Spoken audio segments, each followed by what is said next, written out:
I stood at the edge of the empty venue, our venue, watching as the florist carried out boxes of unused white roses. Her name was still etched on the place cards. But I didn't flinch. The cancellation emails had gone out yesterday. Her maid of honor found out when she called the venue to confirm arrival time and was told the hall had been made available again. She hadn't called me yet. Not a single word since she left a week ago.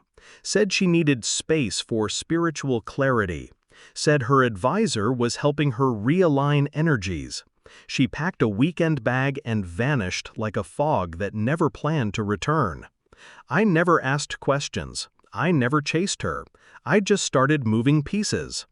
We were 4 years in. She'd been my North Star, or so I believed. I built a life around her, left jobs to be closer, helped her mother with medical bills, restructured my entire world to make space for us. She told me she admired how grounded I was, said I kept her sane. I called it love. She called it balance. Looking back, I realized she called it control, and she resented it. The signs were always there. She flirted with chaos, cried during full moons, kept crystals on the windowsill, and a different soul guide every other season. I thought it was harmless, until her latest guide started texting her past midnight. His name was Kyle. Long hair, linen robes, empty eyes full of suggestion. She told me, "He sees parts of me you don't." I should have known she meant it literally. The day before she left, she said something I didn't expect. If we're really meant to be, a week apart won't break us. If anything, it'll confirm our destiny.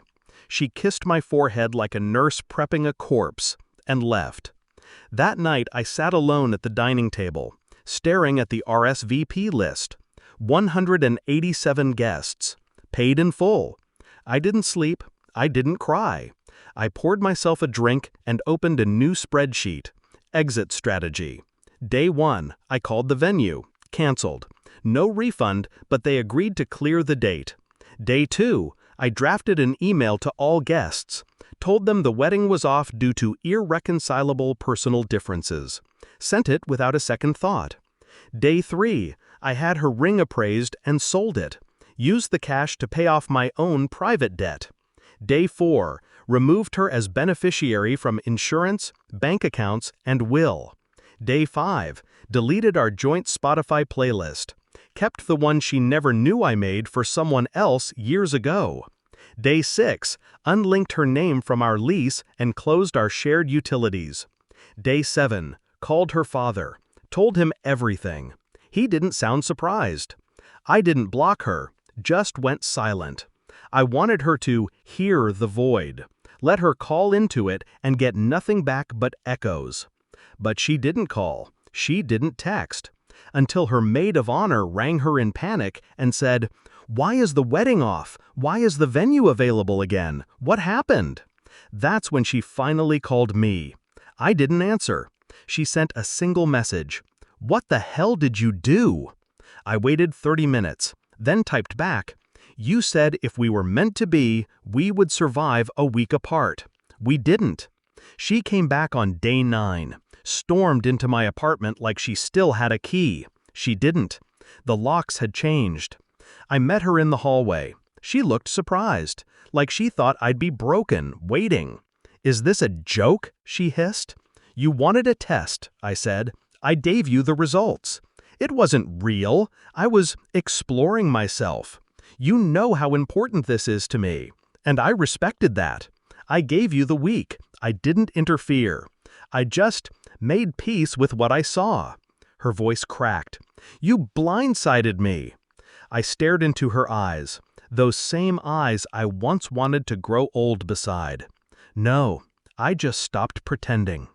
Later that night, I posted a photo on Instagram, an old one. Just me, in Greece, standing on a cliff, smiling into the wind. Caption: "Some exits don't need doors, just silence, clarity, and a locked heart." Her friends unfollowed me. Her cousin liked the post. She tried to come back, twice, left a handwritten letter at my door, told me Kyle manipulated her, that she saw things clearly now, that she still loved me. But I didn't need closure from her anymore.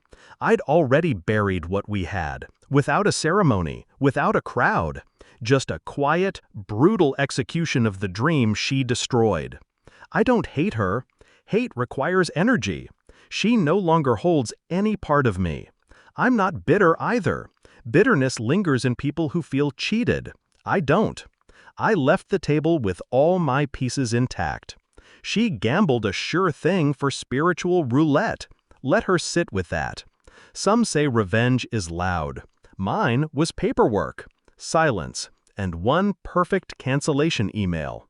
She wanted a test. She failed. And I never needed to grade it.